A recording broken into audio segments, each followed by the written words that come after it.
안녕하세요, 따독따독입니다. 오늘은 세일즈와 글쓰기 그리고 언택트 시대를 맞아서 우리에게 가장 중요한 스킬 얘기를 좀 해볼게요.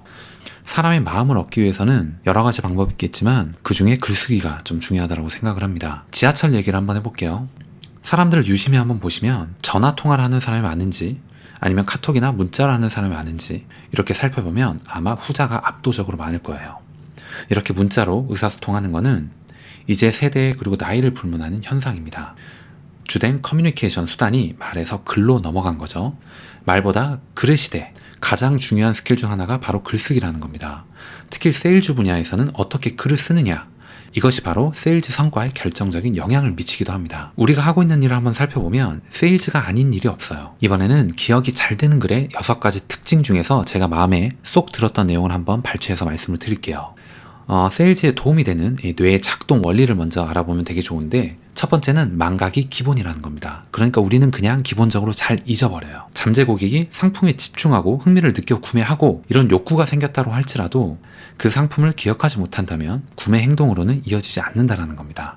실제로 우리는 얼마나 오래 기억을 할까요?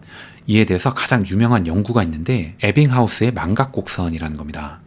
20분만 지나도 거의 비율은 58%로 급강합니다. 한 달이 지나면 머릿속에 남는 건 21%밖에 없는 거예요. 그래서 우리가 공부할 때 흔히 이런 얘기 하잖아요. 제일 중요한 건 반복이다. 계속 보는 거다라고 얘기를 하는 게 그겁니다. 만약 고객이 꼭 기억해야 할 어떤 내용이 있다면 반복해야 한다는 겁니다. 기억을 공고화하기 위해서는 반복밖에 없습니다. 그래서 세일즈 글을 쓸 때도 핵심 메시지를 의도적으로 반복해서 심어놔야 되는 거죠. 두 번째는 익숙함을 좋아하는 뇌의 특성입니다. 뇌는 기본적으로 에너지 사용을 가능한 한 최소화하는데 최적화되어 있습니다. 이런 것들을 고정관념, 스키마, 편향이라고 불리기도 합니다. 세일즈 할 때는 편향을 잘 활용해야 한다는 건데, 적은 비용으로도 고객이 거의 의식하지 못하는 사이에 고객의 구매 심리를 자극할 수 있기 때문입니다. 세 번째는 우리 뇌는 이미지 형태를 좋아해요. 그래서 고객이 머릿속에 이미지로 쉽게 상상할 수 있도록 표현을 해줘야 됩니다.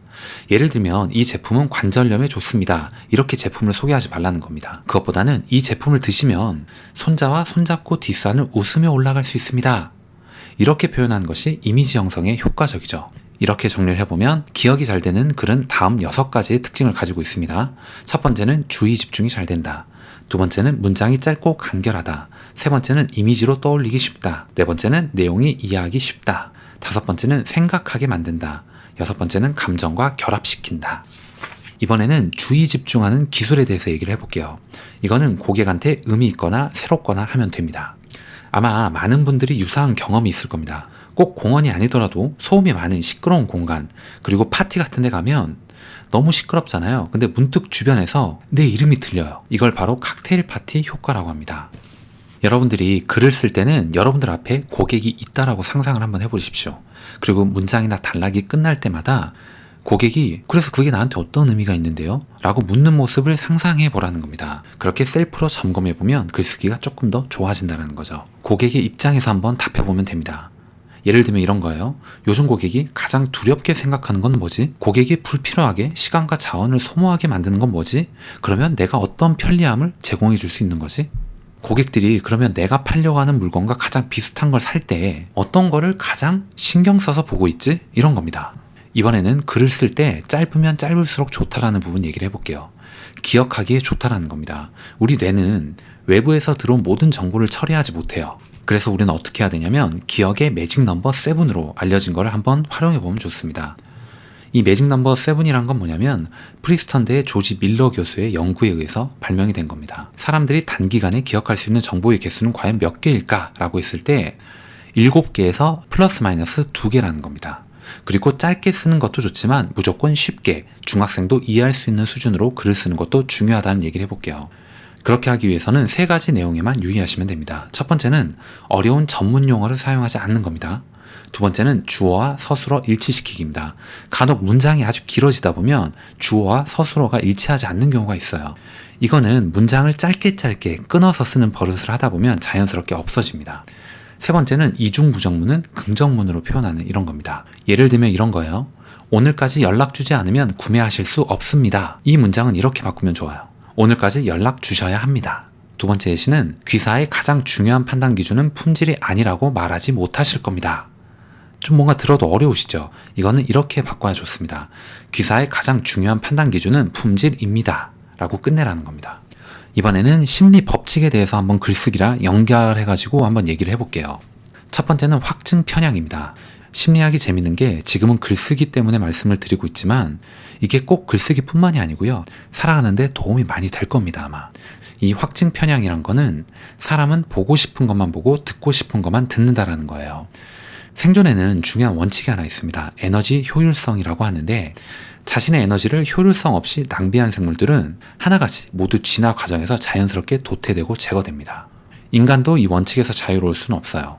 따라서 사람들은 좀 더 에너지의 사용이 적고 신속하게 그렇게 결정을 내릴 수 있는 지름길을 선호한다는 거죠. 무의식적으로라도. 여러분들이 심리 법칙을 보시면 지름길을 알 수 있습니다. 우리 뇌는 한번 형성된 생각에 대해서는 일관성을 유지하려는 경향이 매우 강해요. 두 번째는 사회성 편향이라는 겁니다. 이거는 다수를 따르라는 거예요. 그게 이익이기 때문에. 대표적인 예시가 바로 리뷰의 개수 얘기입니다. 무슨 얘기인지 말씀드릴게요. 쇼핑 앱을 킵니다, 여러분들이. 두 개의 브랜드를 알아봤는데 브랜드 인지도, 기능, 가격은 큰 차이가 없어요. 그러면 여러분들이 마지막에 선택하게 될 제품은 뭘까요? 한번 짐작해보세요. 구매가 많고 리뷰가 많은 상품을 하실 건가요? 아니면 구매도 적고 리뷰도 적은 상품을 하실 건가요? 둘은 똑같은 상품입니다. 당연히 구매도 많고 리뷰도 많은 걸 여러분들은 선택하실 겁니다. 이게 바로 사회적 편향입니다. 다른 사람이 선택을 많이 한 제품을 선택하는 게 어찌 보면 효율적이고 제품 구매 실패 위험을 최소화한다는 믿음이 작용하기 때문이에요. 따라서 여러분들은 이렇게 하시면 됩니다. 글을 읽는 고객과 유사한 사람들도 이런 제품을 구입해서 만족하고 있다는 사회적 증거를 제시를 해줘야 된다는 겁니다. 구매 실적, 구매 리뷰, 고객 추천 이런 게 있겠죠.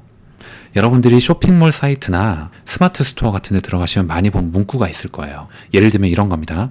아마존 품절 대란 720만 부 판매 완료. 이거는 도서 광고고요.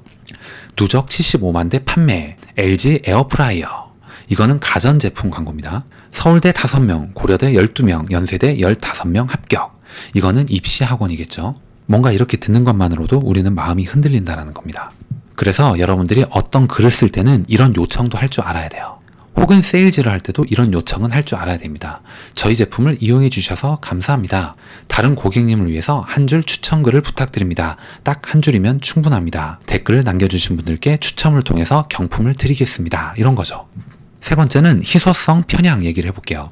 선택할 수 없는 것, 그러니까 뭔가 어렵게 선택할 수 있는 것들은 더 매력적이라는 겁니다. 만약에 고객한테 이렇게 얘기했다라고 해볼게요. 그냥 천천히 생각하고 알려주세요. 이 제품은 언제든 구입 가능하니까요. 아무 때나 주문하시면 돼요. 그리고 이렇게도 한번 얘기를 해볼게요. 이거는 친절한 말이긴 한데 아무 때는 결코 오지 않습니다. 즉 세일즈가 되지 않는다라는 거예요. 친절이 항상 미덕은 아니죠. 특히 세일즈 세계에서는요. 네 번째는 대조 효과 얘기를 해볼게요. 비싼 제품을 먼저 보여줘야 되는 이유입니다. 세계적인 베스트셀러 로버트 치알디니가 쓴 설득의 심리학에 나오는 사례를 보면 비교 대상과의 차이가 크면 클수록 이 대조 효과는 더욱 높게 나타나는 것이고 가격이 비싼 것, 품질이 좋은 것, 수량이 적은 것 먼저 보여주게 되면 그 다음에 보여주는 것은 왠지 선택하기가 더 편해질 수 있다는 거예요. 설령 고객이 만약에 이 대조 효과를 의식한다고 하더라도 결과는 달라지지 않습니다. 웬만하면요. 이번에는 다섯 번째 손실 회피 심리를 얘기를 해드려 볼게요. 여러분들이 손해를 볼 수 있다는 불안감이 구매욕을 자극한다는 겁니다. 우리는 같은 금액이라도 잃어버렸을 때 느낀 심리적 고통이 이익을 얻었을 때의 기쁨보다 더 큽니다. 따라서 여러분들도 구매할 때 이익보다 구매하지 않았을 때의 손실을 강조해주면 됩니다. 예를 들면 이런 것들이죠. 여러분들이 지금 멤버십을 해지하시면 혜택을 더 이상 누리실 수가 없습니다. 여러분들이 에어프라이어를 사용하지 않으시면 최대 80%의 지방 감소 효과를 포기하시는 겁니다.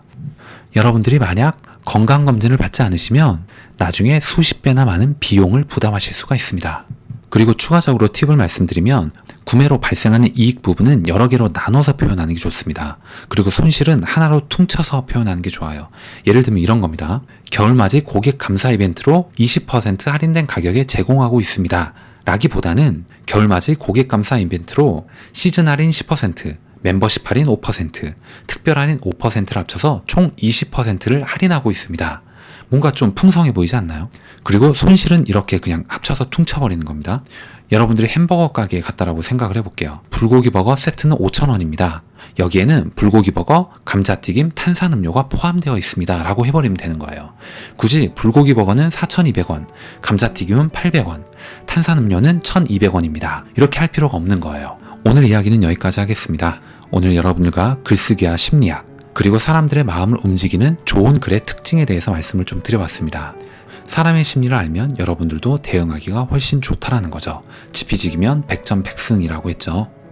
사람의 마음도 마찬가지라고 생각합니다. 오늘 내용을 들으시고 여러분들께 큰 도움이 되셨다면 좋아요 그리고 구독 꼭 부탁드리겠습니다. 여러분들 머릿속에 떠오르는 소중한 분들 5분께 오늘 내용을 공유해 주셔도 좋을 것 같아요. 다음 시간에 더 좋은 내용, 더 좋은 컨텐츠를 가지고 인사드리도록 하겠습니다. 감사합니다.